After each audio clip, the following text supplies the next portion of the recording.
The night always felt longer in the empty school.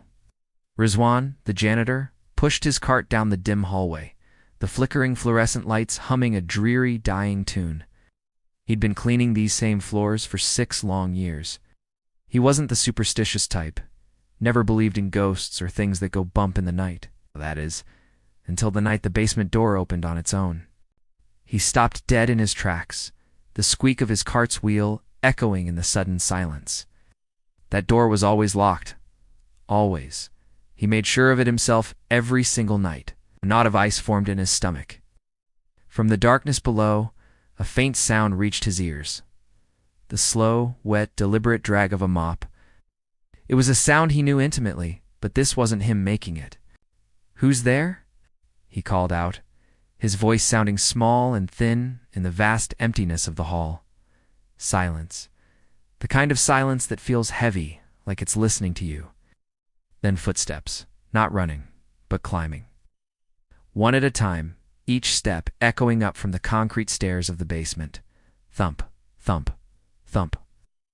Rizwan backed away, his heart hammering against his ribs like a trapped bird.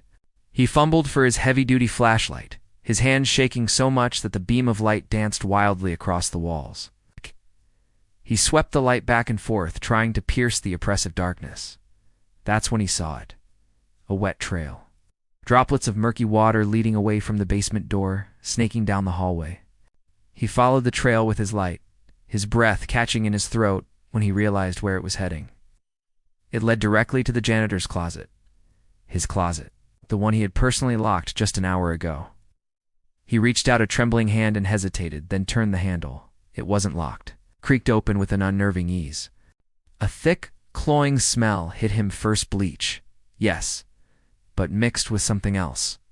Something rotten and organic. Inside, his own mop was leaning against the far wall, dripping dark, brackish water onto the clean floor, and right beside it, another mop.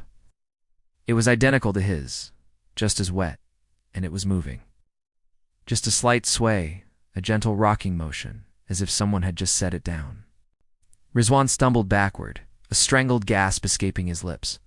He needed to get out. Now, suddenly, the old intercom system on the wall crackled to life with a burst of static, making him jump.